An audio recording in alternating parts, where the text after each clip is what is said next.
Hey, my friends, it's Kevin, and this is your vibe of the day.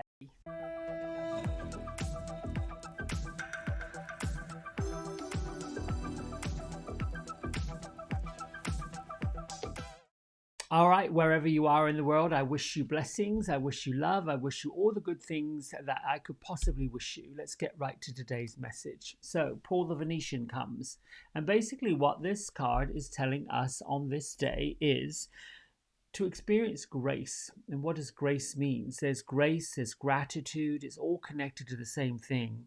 And his message today is to say that you are to share your gifts with grace in the waves of inspiration and love for other people, because that's what's coming to you. That's what's showing up for you as you share your gifts of grace with other people. So more gifts of grace and creativity come. That which we attract, what we put out there. So, who's Paul the Venetian? Well, it's said from historical text that he was a descendant from Paolo Veronese, who happened to be a Renaissance artist. Um, Obviously, the word Venetian comes from the fact that he was, like many, connected to Venice. Um, he died in the late 1500s, but before he died, or at least, you know, on his passing, he had the opportunity to um, share his wisdom and talents with humanity. So he became known as keeper of the light, keeper of that lightness, of that spirit, of that glory and that grace was what he was. Um, I would say the word canonized with. Canonization is kind of like that thing we do to people when they pass into spirit and they've been known for their good deeds with humanity. They get like this canonized thing with this fancy name. Um, anyway, being the keeper of the light, he is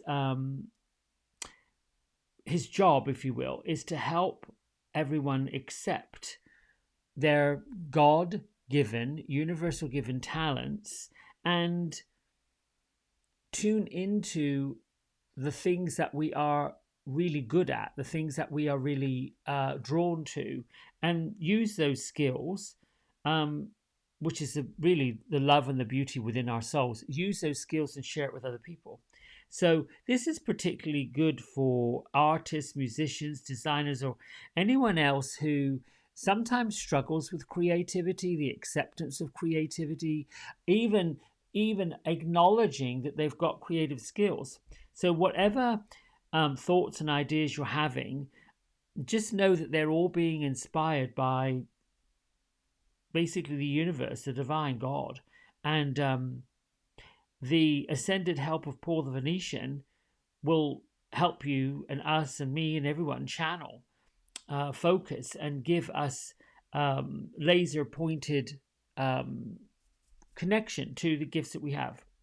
Um, but what I want to share, other than this message, is oftentimes we're too busy worrying about getting it wrong and get in the way of doing it right. Um, when it's pure creativity, there aren't any wrong or right pathways. It's just pure creativity. I know in my own life, I was drawn to more of the chemical makeup of hair color when I began. I specialized in it because it fascinated me. It drew me in. That wasn't to say that I didn't want to cut hair or move it around in styling or finish it.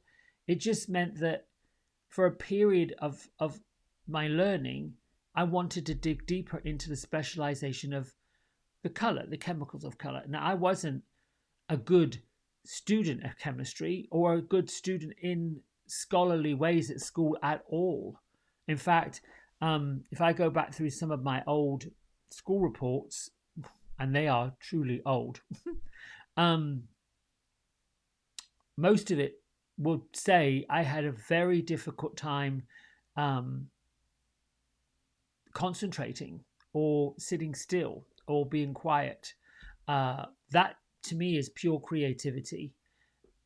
And I think that comes from growing up where, as a child, there's a brief period of time where we're allowed to be totally creative, where the adult world, those that raise us and care for us, accept all of the creativeness in us by way of saying, well, they're young, they've got time to grow and do this and do that. And then as we get older, put inside these educational institutional places, these things are right, these things are wrong. And then we learn to compare with this is better, that's worse. And then, you fast forward to today and you've got all of these reviews out there. And it's interesting. I found that most people pay attention to the negative reviews. Other people pay attention to somewhat the gossipy stuff, the shady kind of ways of seeing things. That's not pushing anything forward. It's actually keeping people back. And it's all to do with fear. So, all that to say, if you've got some creative talent, and it could be writing, it could be, I don't know, making things, starting an entrepreneurial business, designing something. Perhaps there's a room in your house that you perhaps want to decorate that's a sanctuary for you. Building an altar, going in the garden and thinking, well, in the Northern Hemisphere, we're getting ready for winter, but that doesn't mean you say we can't plan spring. Do you want to think about vegetables? How creative can you get with vegetables? Are there all kinds of things? Allow your imagination to be a source of inspiration that gets you to the motivation that lets you move forward up and out of the mundane, heavy-duty stuff that seems to be pulling at most of the world. As I've shared with most of you, I stopped watching network news, mainstream news, and I can say my life, hand on heart, hand to sky, thanks to God, my life's been so much less encumbered by the underlying worry, the underlying feelings that, oh goodness gracious, what's going to happen? And I really do believe that vibrating with that level of, only word I can think of as debauchery, actually attracts it. It actually pulls more of it in. I can say I think it's now been probably since the summer, since I really turned it all off. I haven't been as jittery. I haven't really had that underlying level of anxiety, that sort of sensitive where I'm not really sure. It's very strange, but I'm using that as my own example. Creativity, learning about these cards. Yesterday I read a chapter about where tarot started and what that was about, and it started off as a game in Italy where they put these picture cards amongst playing cards, and I thought, well, that's kind of interesting. These are the things that take me into a more creative field. I was speaking to somebody, good friend, who just started a creative business where they are incredibly creative, and the imagination is just, expanding. We spoke about how their fear is doing the videos like this, sharing themselves, sharing what they've learned, what they haven't learned. And I'm now brought to, there isn't a right way and there isn't a wrong way. There is just a way. There's just a way forward, a way to express and to do. Something that doesn't go right is just an expectation that didn't get met. It isn't that it's wrong or the person's a failure or there's something wrong with the whatever. And that seems to be where the negativity comes from. It's just, well, we tried something and realized it wasn't working. So you use the what's not working to try again and put in place something else that perhaps did work. And then that works. And then you've got this understanding, okay, well, this worked here. It might not work everywhere else, but it works there. So it's a bit like sifting and sorting, understanding and creating what works and what doesn't work. Simple. Let's get to Journey to the Heart. And today we are on December the 4th.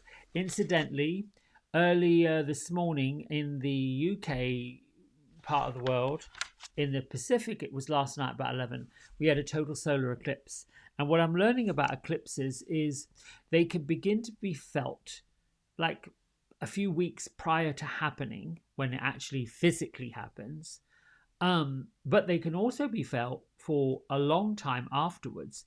And an eclipse is almost like a bookmark in life. It's where, you know, the planets really do shift and we can physically see the shift. But more importantly, we can feel that shift, feeling the shift in towards what's coming next, where it's coming. And this one is in Sagittarius, which is fiery, fast moving.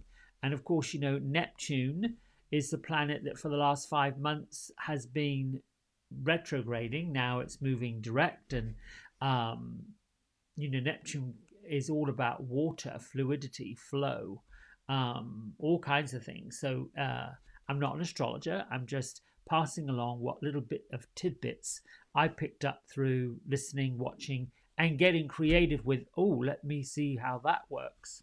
All right. December 4th, and the message is you decide.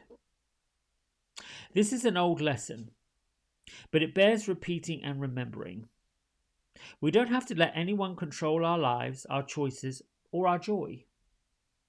No matter how well we thought we learned the lesson, it often reappears. Another person starts to pull at our strings. We get involved, entangled, hooked in. We hear ourselves singing an old tune. If only she would, if only he wouldn't, then I would be. We realize that once again we've given up too much control. We have deferred our lives to the wishes, whims, and choices of other people. Yes, if we are living fully, we have the reactions to those around us. Our relationships will help shape us, teach us things. And yes, there are times where we are so connected to other people, we love them so much that their path does affect ours. But we don't have to let another person control our choices, our behaviors, or our lives.